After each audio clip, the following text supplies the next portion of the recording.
Remercie le laboratoire Candela, Cynosure Candela, qui me fait confiance pour ce Sympo. C'est une live démo, donc on va traiter une patiente.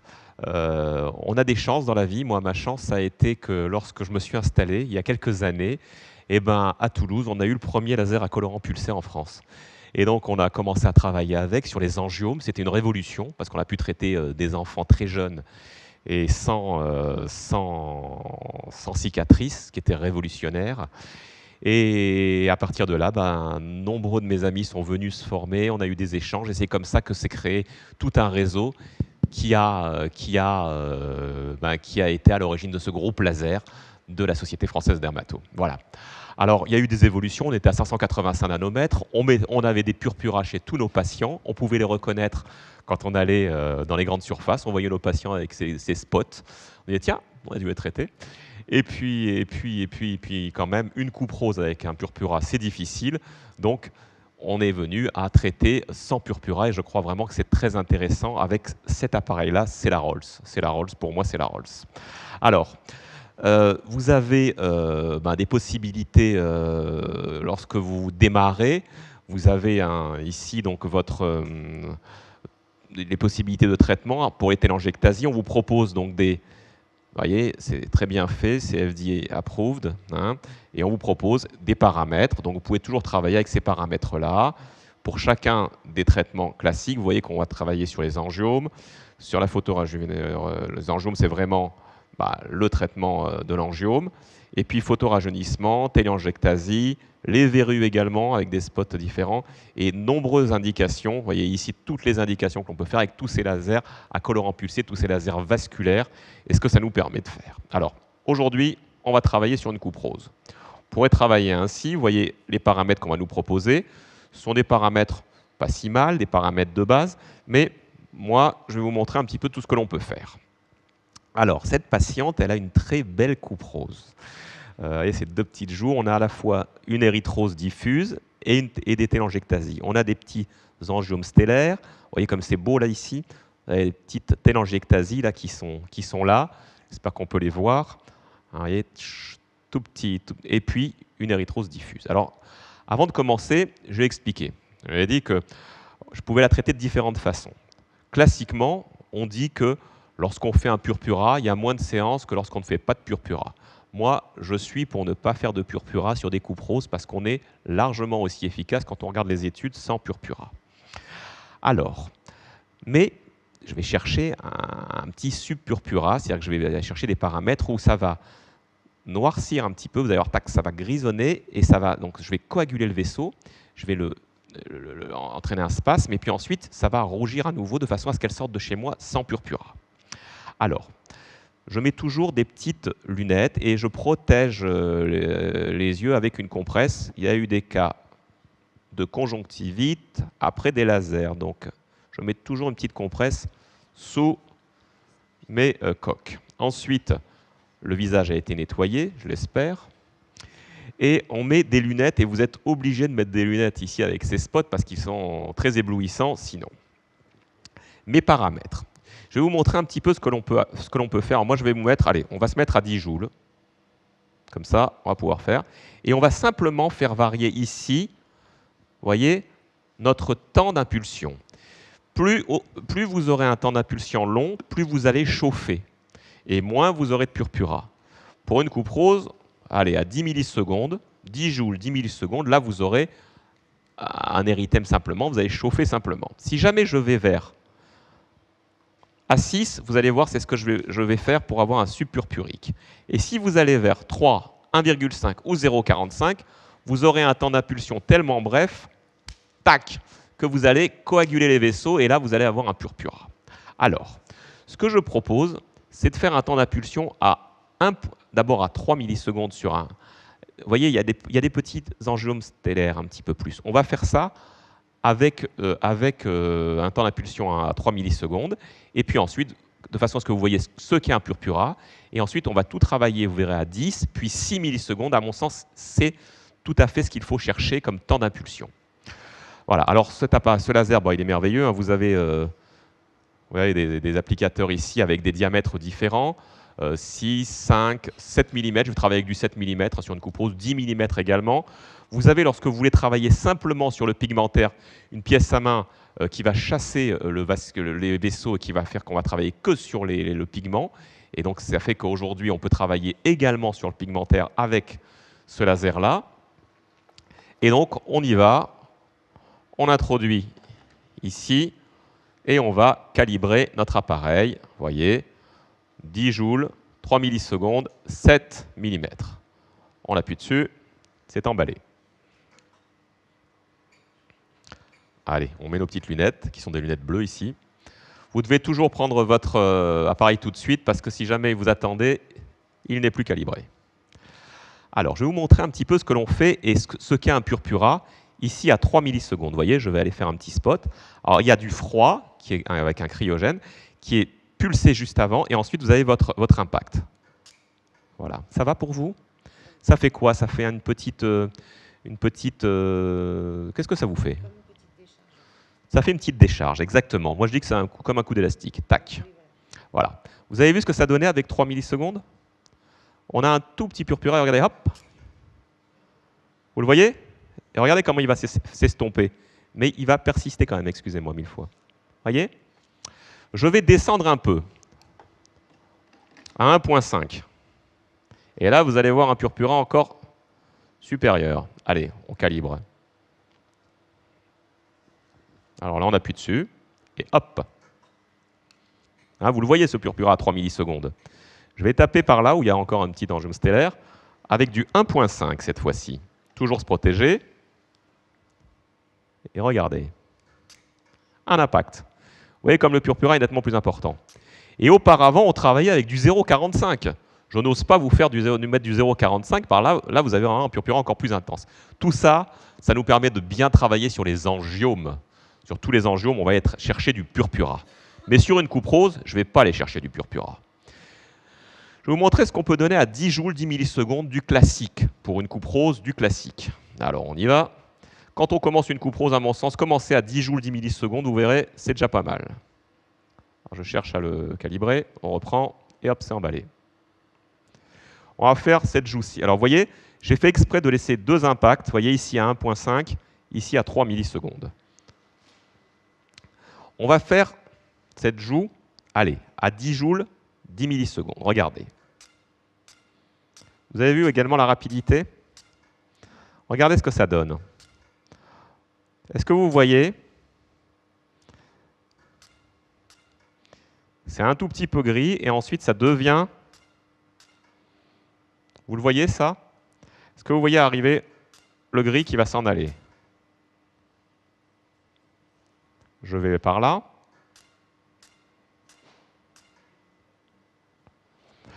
Je retente.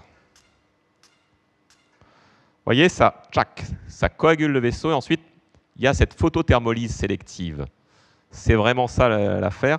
On va aller coaguler sélectivement les vaisseaux et on ne va pas aller toucher aux autres structures épidermiques ou dermiques.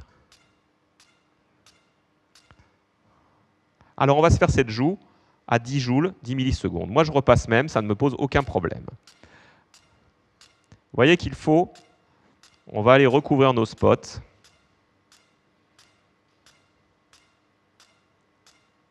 Chez cette patiente qui a une belle érythrose, à 10 joules, 10 millisecondes, on a cet élément-là subpurpurique où vous avez un purpura qui va ensuite s'estomper et qui va laisser une érythrose qui subsistera durant une petite semaine. Même avec du 10 joules, 10 millisecondes.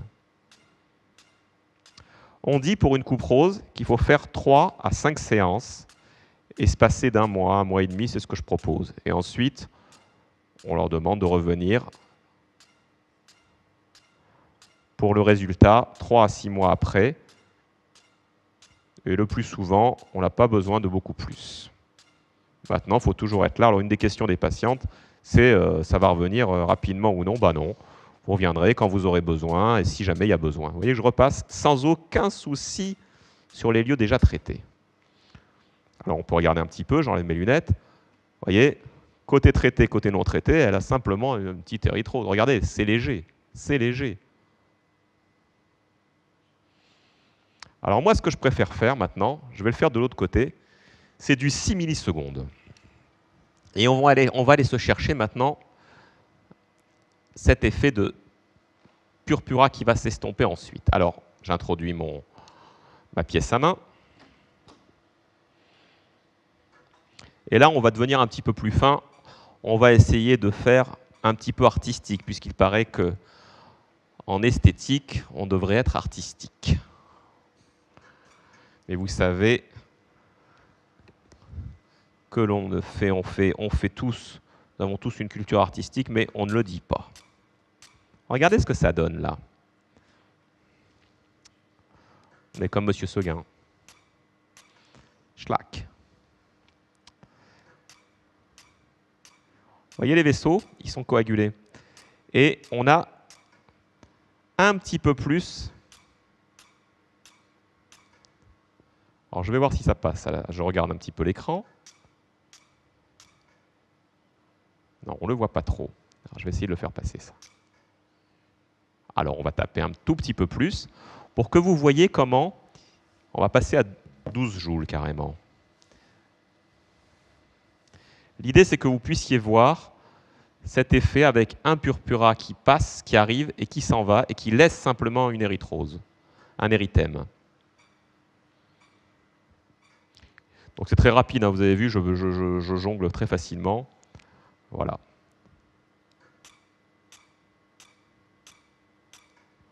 Voilà, là on l'a. Vous le voyez?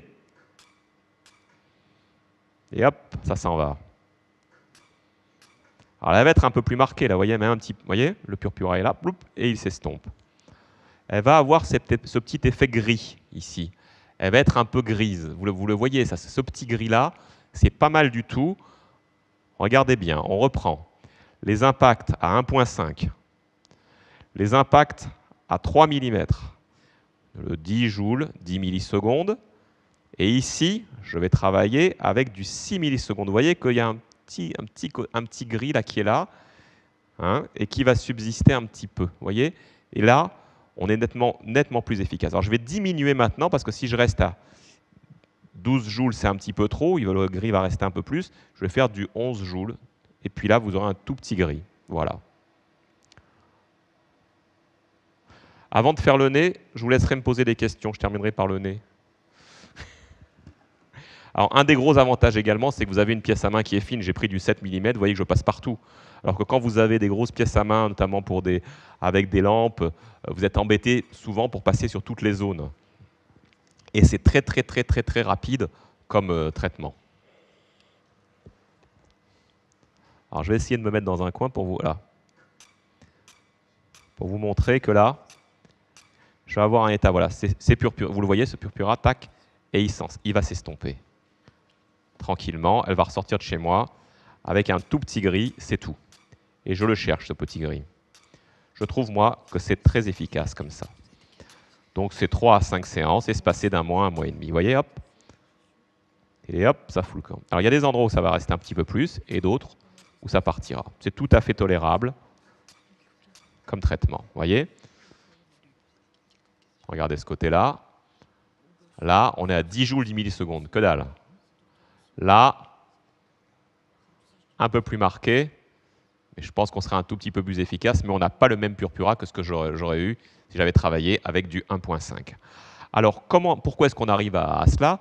Eh bien, c'est parce qu'on a 8 micropulses et vous délivrez votre énergie sur ces 8 micropulses en continu comme ça, et donc vous arrivez à ne pas avoir de purpura comme on pourrait l'avoir comme on l'avait auparavant quand on avait les premiers lasers à colorant pulsé. Voilà, est-ce qu'il y a des questions dans la salle? Allez, on va essayer de répondre. Donc, je travaille tranquillement. Il y a une question ici, Serge. Oui. C'est concernant la pigmentation, le pigmentaire. Oui. Alors, pour le pigmentaire, il y a plusieurs solutions. Qu'est-ce que je fais? Soit je garde cette pièce à main-là et je vais faire du stacking 2-3 fois sur les lésions pigmentées, et j'y arrive. Sinon, je change de pièce à main. Schluck. Alors, je change la pièce à main. Allez, on y va. Je change mon applicateur, je mets celui-ci. Voilà. Quand j'y arrive. Voilà. Avec celui-ci, il a au bout une petite lentille. Et quand on va appliquer Au niveau cutané, je vais chercher une petite lésion pigmentaire qui m'intéresse, là, par là. Il n'y en a pas beaucoup. Maintenant, j'ai un purpura là. Elle n'a pas beaucoup de taches pigmentées, cette patiente. Hein. C'est vraiment une petite hérite. Bon, on essaiera de le faire là-dessus.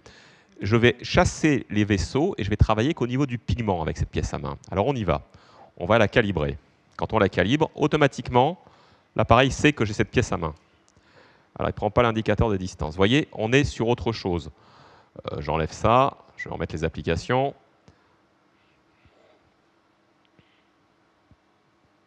Et zoom, lésion pigmentée. Vous voyez qu'on pourrait travailler ainsi, d'accord? Moi, je gicle là. On va voir un petit peu ce qui va se passer. Cette petite pièce à main, elle est très intéressante. Hop. Voilà. Elle est très intéressante parce qu'elle nous permet de travailler sur le pigmentaire, simplement. Voilà. De nouveau, je vois. Si vous ne bossez pas tout de suite, vous êtes cuit. Vous voyez qu'il n'y a pas de froid. Alors moi, je monte souvent mes paramètres là-dessus. Vous voyez, pour qu'il y ait une petite... moi, je vais à 7. On y va. Voilà, et là, on est bon. Alors, il n'y a pas beaucoup de taches pigmentées chez elle, c'est embêtant. Si j'avais eu quelques pigmentations, j'aurais fait ça avec bien un grand plaisir. Dans ce cas-là, je commence par mes taches pigmentées et ensuite je repasse pour le vasculaire derrière avec ma pièce à main classique de 7 mm. Voyez. Et on est très rapide, hein, voyez. Largement autant qu'avec un Q-switch ou une lampe. Hein. Voyez. Donc c'est d'une simplicité enfantine. Ensuite, vous voyez bien qu'il y a cette lésion, vous voyez, qui va sortir. Et puis voilà, vous l'avez, et ensuite ça fait une petite croutelle et ça s'estompe. Autre question? Oui, je suis le docteur Viseux d'Amiens. Donc en fait, concernant les lésions pigmentées, donc je fais bien 1,5 en temps de pulse.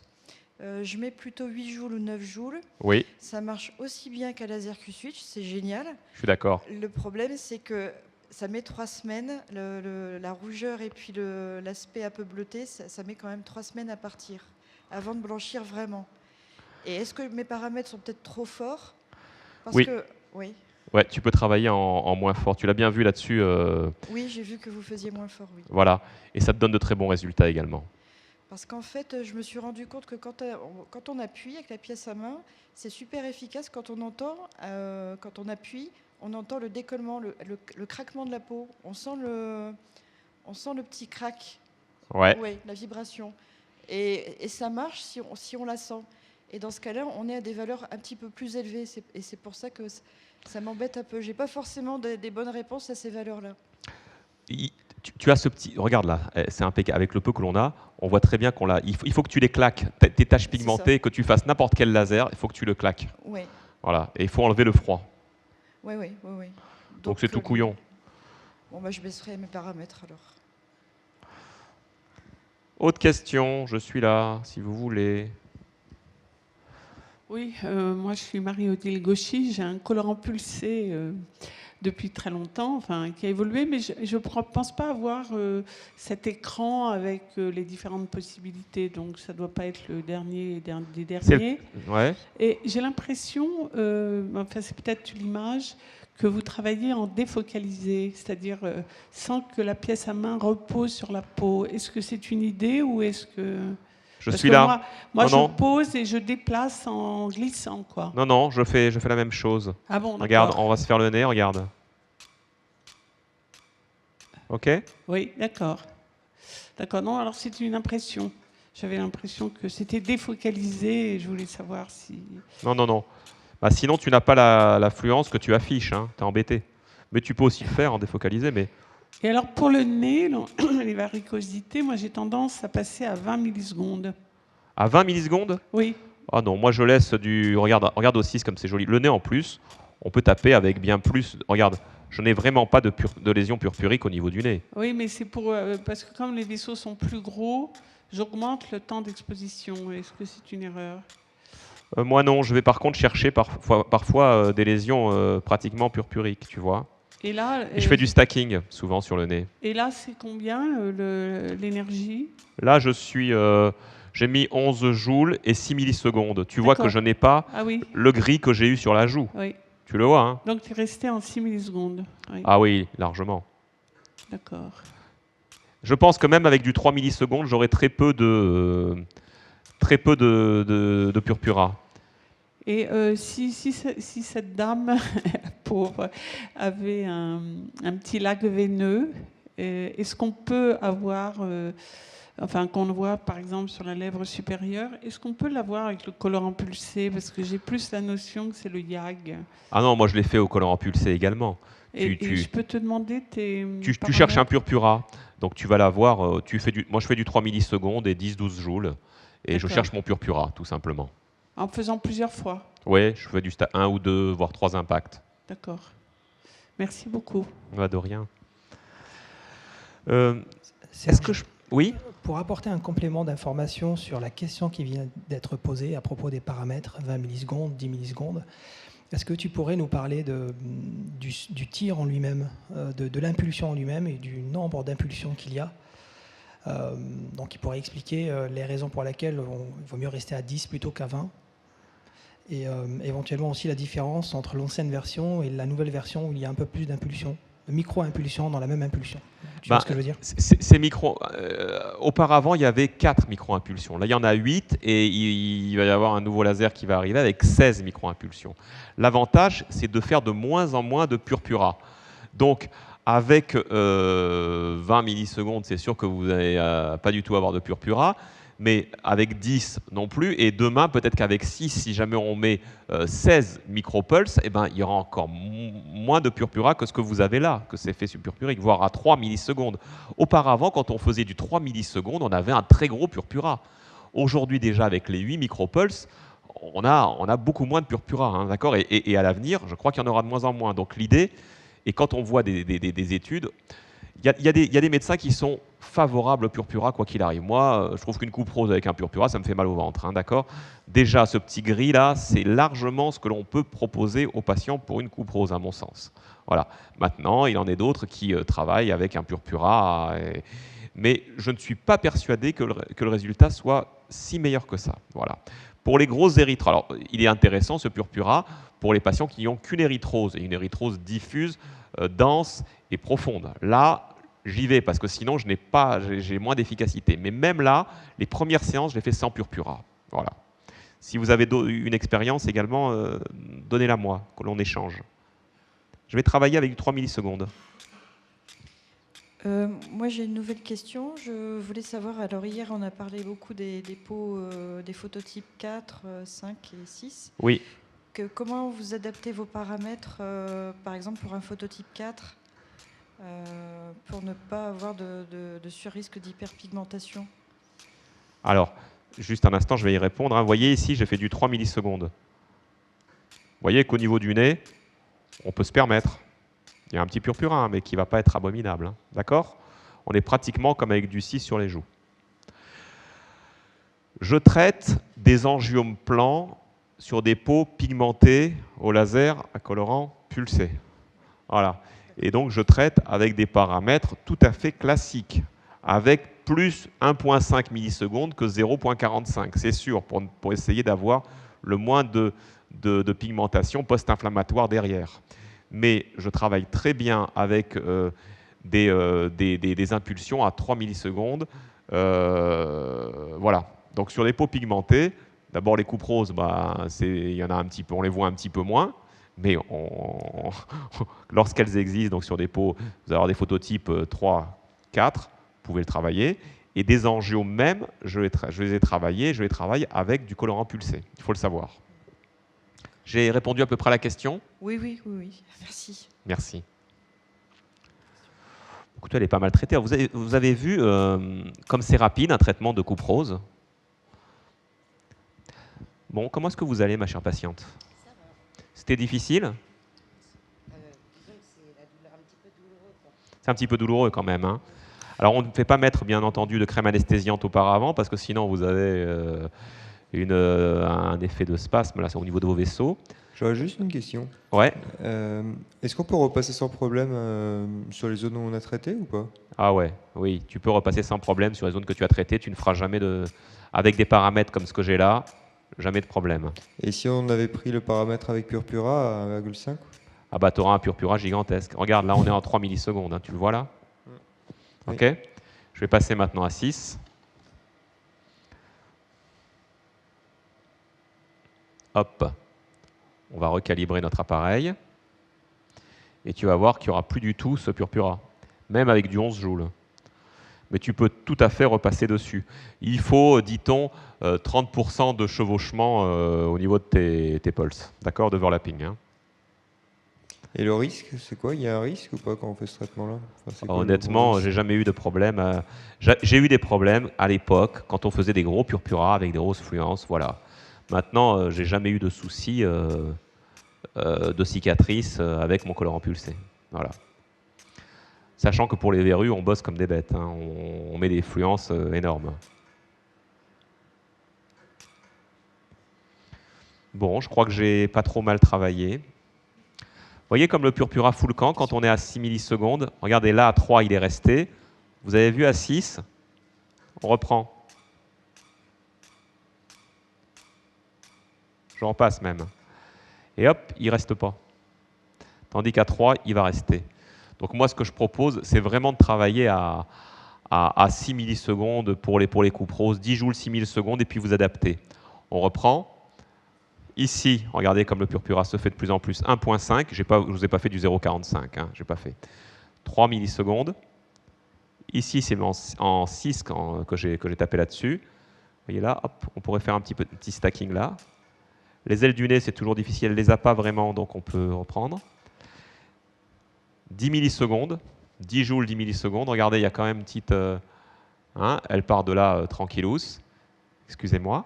Hop, de ce côté, on a fait un peu plus marqué, vous le voyez, avec quelques-uns. Alors ici, vous voyez des impacts où il y a eu du stacking, qui sont un petit peu plus gris-noir, et puis 6 millisecondes, c'est tout à fait tolérable. Ce qu'elle va avoir essentiellement, c'est un œdème le lendemain matin et pendant 2-3 jours. Voilà. Et un petit gris-noir sur les éléments qui sont là. Voilà, c'est à peu près ce que je peux vous dire. Les dernières questions et on clôt l'affaire. Serge, est-ce que tu aurais des indications que, on va dire qui seraient plus susceptibles d'être traitées par un colorant pulsé ou des indications qui ne sont pas forcément notées ici ou des choses qui ont été découvertes récemment? Bon, je fais tout avec mon colorant pulsé. C'est un outil assez... Pour moi, c'est vraiment un outil de chaque jour. Pour dire... On a à la clinique, on a un étage où on fait du médical, un étage où on a de l'esthétique. Et ben, mon colorant pulsé, il est au niveau de l'étage médical. Voilà. Et donc, on fait de la coupe rose, des angios, mais on va faire beaucoup de verrues, on va aller faire des vergetures, on a toutes les pathologies inflammatoires érythémateuses que l'on va traiter, jusqu'à des patientes qui ont même des lupus avec ces lésions, on va les traiter. On a des granulomannulaires, c'est un outil sensationnel. Vous allez travailler soit au niveau pour l'effet vasculaire, soit avec un effet plutôt mécanique pour aller travailler sur la cible. Vraiment, voilà. Et puis alors on le voit là, hein, si vous tapez application, verrue, et verrue c'est une grosse application. C'est un peu classe hein, de faire les verrues avec ça, mais c'est très intéressant pour les verrues planes, pour les molluscum contagiosum, chez les gamins, tac tac, au lieu de courir, on fait ça rapidement. Et les verrues planes, c'est très, très, très intéressant. Mais on peut travailler sur les vergetures qui sont érythémateuses. Bon, la polyclinidermite civate, c'est évident. Les acnés. Alors, les acnés qui sont inflammatoires et érythémateuses, je leur propose des lasers à colorant pulsé, traitement par laser vasculaire, avec des LED derrière. Maintenant, on sait qu'on peut aussi leur proposer d'autres traitements. Kératacnique, j'en fais pas souvent. Le psoriasis, toutes les études de Jean-Michel Mazière, quand vous avez traité un pso en entier qui reste des bastions, vous les décapez, vous cherchez le Purpura cette fois-ci, et vous avez vraiment de bons résultats avec peu de récidives derrière. Donc quand il reste quelques lésions, il faut savoir le proposer. Voilà, et ensuite toutes les lésions vasculaires bénignes, il y a vraiment de quoi faire, vraiment. Une toute petite question encore. Par rapport à la durée d'impulsion, donc quand on est à 20 ou 40 millisecondes, dans quelle indication on augmente la durée donc? Moi, je fais du 20 au 40 millisecondes, souvent pour les téléangiectasies des membres inférieurs. Voilà où je vais.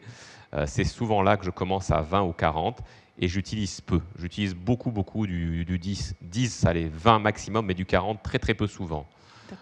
Voilà. Je suis un petit utilisateur du 40. Vous voyez, en fin de compte, je suis resté encore avec des pulses un petit peu courts. Est-ce que vous parlez de l'effet de photoréjuvénation aux patientes quand vous leur faites la coupe rose, leur expliquer qu'il y aura quand même une amélioration de la texture de la peau? Toujours. Et c'est ce que j'ai expliqué à la patiente tout au début quand on s'est vu. Je lui ai dit, je vais vous traiter votre coupe rose. Classiquement, on dit que faire un purpura est plus efficace que de simplement rougir. Mais moi, je vais essayer de vous rougir simplement avec un petit œdème parce que je considère que c'est quand même beaucoup plus acceptable. Et quoi qu'il existe, et vous allez venir pour 3 à 5 séances et se passer d'un mois à un mois et demi. Et quel que soit ce traitement-là, vous aurez un effet de remodelage. D'abord, un effet de rajeunissement parce qu'on va vous traiter le vasculaire et les taches pigmentaires et donc il y aura un éclat de votre peau qui va être différent. Et deuxièmement, on entraîne un remodelage et ce remodelage, vous aurez l'effet à 3 et 6 mois. C'est pour ça que c'est intéressant d'avoir 3 à 5 séances. On suit ça avec le patient. Bien entendu, toujours une photo avant, une photo après. Et une autre question. Il y a une lentille plus grosse pour faire avec une lentille plus grosse ou pas? Bien sûr qu'il y a des lentilles plus grosses. Alors on a des lentilles à 20. Les 20, on les utilise. Moi j'aime bien les lentilles. On a du 12 mm, je crois. Celles qui sont, alors excusez-moi. Il y a du 12 mm. C'est du 12. C'est le maximum, oui. C'est du 10 et du 12, voilà. 10 et 12. Moi, vraiment, j'utilise souvent du 7. Il y en a qui utilisent du 5, comme sur d'autres lasers. Moi, j'aime bien le 7 ici. Le 10 ou le 12, j'utilise sur des angiomes quand il y a des grandes surfaces. Ça peut m'arriver, mais on ne peut pas monter autant les paramètres. Plus vous aurez un petit spot, plus vous montrez vos paramètres. D'accord, hein? Et puis, il y a cette lentille elliptique qui vous permet de travailler au niveau des vaisseaux des membres inférieurs. Ça, c'est pas mal du tout. Ou aussi sur la coupe rose, sur les téléangiectasies linéaires sur le visage. Avec laquelle? Avec l'elliptique. Oui, avec l'elliptique. Bah, tout ce qui est téléangiectasie. Le docteur Viseux utilise souvent le 10 mm. Je ne sais pas ce que vous en pensez. On peut le faire, tout à fait. Oui, bah, surtout pour le cou, la région sous-mentonnière, en faisant attention effectivement aux paramètres, parce que c'est une région très délicate, mais c'est vrai que c'est bien pratique le 10. L'un des soucis avec ces lasers, c'est vraiment de ne pas avoir un nid d'abeille, c'est-à-dire de bien avoir votre overlapping et de pas. Si vous travaillez, quand on travaillait avec des purpuras et des fluences importantes, on avait souvent des spots où il y avait plus du tout de vaisseau, et puis à côté, plouf, votre nid d'abeille, des endroits où il restait de la coupe rose. Là, en travaillant avec des fluences, avec des temps d'impulsion qui sont plus longs, vous éviterez vraiment ce nid d'abeille qui est abominable. Hein. C'est pas sympa. Alors d'un côté, le patient voit que ça a marché, mais de l'autre côté, c'est dégueulasse. Et puis pour l'enlever ensuite, c'est un gros travail. Hein. Vous voyez ce que je veux dire? J'ai une petite question. Pour les téléangiectasies des membres inférieurs, vous avez besoin de combien de séances? Oh, beaucoup. Combien? Beaucoup. Alors, celles où ça marche le mieux, ce sont les chaussettes, les petites téléangiectasies en chaussettes. Mais après, toutes les autres, c'est plus. Moi, d'abord, je préviens qu'il y a un risque pigmentaire plus important que sur le visage, parce qu'on marche et on a le visage en haut et les jambes en bas, donc on a tout le poids qui est là. Et deuxièmement, il faut vraiment beaucoup de séances. Il y a des patientes chez qui j'ai fait une dizaine de séances, donc je les répartis sur 2-3 ans. Voilà. À quelle fréquence? Comment? À quelle fréquence? Avec un espacement supérieur. Non, je vais au minimum à 1 mois et demi, 2 mois. Parce que vous avez vraiment un risque de pigmentaire qui est plus important. D'accord. Et après, il y a des récidives ou Toujours des récidives possibles. Hein. Oui. Merci. Mais je crois qu'on ne travaille pas assez sur les vaisseaux des membres inférieurs, nous dermatos. On a trop tendance à ne pas les faire, les varicosités. Or, ça marche très bien aussi. Hein. Mais c'est plus long, plus difficile, et il faut passer après l'angio, ou bien il faut scléroser également. Alors, est-ce qu'il y a eu des études où sclérose plus laser derrière, dans le même temps, parce qu'il y a une modification à ce moment-là de de l'hémoglobine des vaisseaux, je ne les ai pas vus. J'en ai pas vu. Très bien, merci. Oui, bonjour. Est-ce qu'il y a une supériorité du VBIM par rapport au YAG sur les membres inférieurs? VBIM par rapport au YAG? Oui. C'est toujours difficile de dire qu'il y a une supériorité de l'un à l'autre. Il y a des indications en tout cas. Pour moi, une coupe rose, ça se fait avec des longueurs d'onde plus dans le vasculaire qu'avec une absorption au niveau de l'eau, hein, comme avec un YAG. Donc je préfère employer un VBIM pour une coupe rose. Voilà, hein. Et pour les membres inférieurs? Comment? Mais pour les membres inférieurs, et téléangiectasie des Pour les membres inférieurs? Oui. Pour les membres inférieurs, quand c'est rouge, on se fait du colorant pulsé, et quand c'est bleuté, on va privilégier le YAG. Ouais, bien entendu. On va privilégier, et on pourra également travailler de temps en temps, même avec l'alexandrite. Voilà. Merci. Quand on a de la chance.